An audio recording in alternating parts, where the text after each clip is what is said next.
श्री राम। एकोननवतितमः सर्ग। भरत का सेना सहित गंगा पार करके भरद्वाज के आश्रम पर जाना। श्रृंगवेरपुर में ही गंगा के तट पर रात्रि बिताकर रघुकुल नंदन भरत प्रातः काल उठे और शत्रुघ्न से इस प्रकार बोले। शत्रुघ्न, उठो, क्या सो रहे हो? तुम्हारा कल्याण हो। तुम निषाद राज गुह को शीघ्र बुला लाओ, वही हमें गंगा के पार उतारेगा। उनसे इस प्रकार प्रेरित होने पर शत्रुघ्न ने कहा, भैया, मैं भी आपकी ही भांति आर्य श्री राम का चिंतन करता हुआ जाग रहा हूं, सोता नहीं हूं।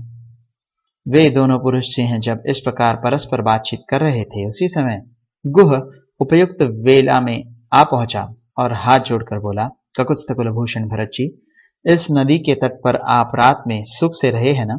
सेना सहित आपको यहाँ कोई कष्ट तो नहीं हुआ है? आप सर्वथा निरोग है ना? गुह के स्नेह पूर्वक कहे गए इस वचन को सुनकर श्री राम के अधीन रहने वाले भरत ने यो कहा, बुद्धिमान निषादराज, हम सब लोगों की रात बड़े सुख से बीती है। तुमने हमारा बड़ा सत्कार किया। अब ऐसी व्यवस्था करो जिससे तुम्हारे मल्लाह बहुत सी नौकाओं द्वारा हमें गंगा के पार उतार दे। भरत का यह आदेश सुनकर गुह तुरंत अपने नगर में गया और भाई बंधुओं से बोला, उठो, जागो, सदा तुम्हारा कल्याण हो। नौकाओं को खींचकर घाट पर ले आओ। भरत की सेना को गंगा जी के पार उतारूंगा। गुह के इस प्रकार कहने पर अपने राजा की आज्ञा से सभी मल्लाह शीघ्र ही उठ खड़े हुए और चारों ओर से 500 नौकाएं एकत्र कर लिए। इन सब के अतिरिक्त कुछ स्वस्तिक नाम से प्रसिद्ध नौकाएं थी, जो स्वस्तिक के चिन्हों से अलंकृत होने के कारण उन्हीं चिन्हों से पहचानी जाती थी। उन पर ऐसी पताकाएं फहरा रही थी जिनमें बड़ी बड़ी घंटियां लटक रही थी। स्वर्ण आदि के बने हुए चित्रों से उन नौकाओं की विशेष शोभा हो रही थी। उनमें नौका खेने के लिए बहुत से डांड लगे हुए थे तथा चतुर नाविक उन्हें चलाने के लिए तैयार बैठे थे। वे सभी नौकाएं बड़ी मजबूत बनी थी। उन्हीं में से एक कल्याणमयी नाव गुह स्वयं लेकर आया, जिसमें श्वेत कालीन बिछे हुए थे तथा उस स्वस्तिक नाम वाली नाव पर मांगलिक शब्द हो रहा था। उस पर सबसे पहले पुरोहित, गुरु और ब्राह्मण बैठे।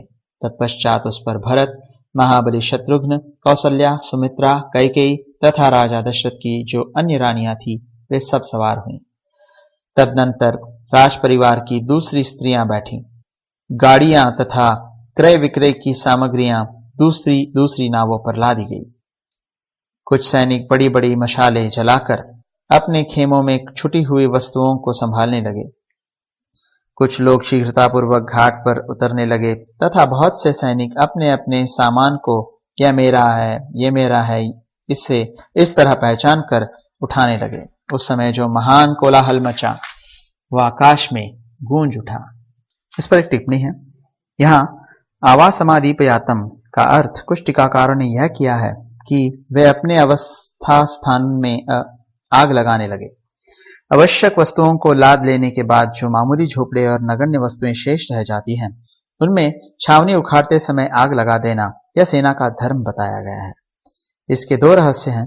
किसी शत्रुपक्षीय व्यक्ति के लिए अपना कोई निशान न छोड़ना, यह सैनिक नीति है। दूसरा यह कि इस तरह आग लगाकर जाने से विजय लक्ष्मी की प्राप्ति होती है, ऐसा उसका परंपरागत विश्वास है। अब आगे। उन सभी नावों पर पताकाएं फहरा रही थी। सबके ऊपर खेने वाले कोई मल्लाह बैठे थे। वे सब नौकाएं उस समय चढ़े हुए मनुष्यों को तीव्र गति से पार ले जाने लगी। कितनी ही नौकाएं केवल स्त्रियों से भरी थी। कुछ नावों पर घोड़े थे तथा कुछ नौकाएं गाड़ियों, उनमें जोते जाने वाले घोड़े, खच्चर, बैल आदि वाहनों से तथा बहुमूल्य रत्न आदि को ढो रही थी।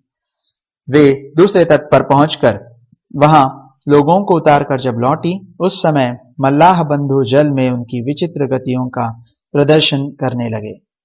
वैजयंती पताकाओं से सुशोभित होने वाले हाथी महावतों से प्रेरित होकर स्वयं ही नदी पार करने लगे। उस समय वे पंखधारी पर्वतों के समान प्रतीत होते थे। कितने ही मनुष्य नावों पर बैठे थे और कितने ही बांस तथा तिनकों से बने हुए बेड़ों पर सवार थे। कुछ लोग बड़े बड़े कलशों, कुछ छोटे घड़ों और कुछ अपनी बाहुओं से ही तैरकर पार हो रहे थे। इस प्रकार मल्लाहों की सहायता से वह सारी पवित्र सेना गंगा के पार उतारी गई। फिर वह स्वयं मैत्र नामक मुहूर्त में उत्तम प्रयाग वन की ओर प्रस्थित हो गई। वहां पहुंचकर महात्मा भरत सेना को सुखपूर्वक विश्राम की आज्ञा दे उसे प्रयाग वन में ठहराकर स्वयं ऋत्विजों तथा राज्यसभा के सदस्यों के साथ ऋषिश्रेष्ठ भरद्वाज का दर्शन करने के लिए गए। देव पुरोहित महात्मा ब्राह्मण भरद्वाज मुनि के आश्रम पर पहुंचकर भरत ने उन विप्र शिरोमणि के रमणीय एवं विशाल वन को देखा जो मनोहर पर्णशालाओं तथा वृक्षावल्लियों से सुशोभित था।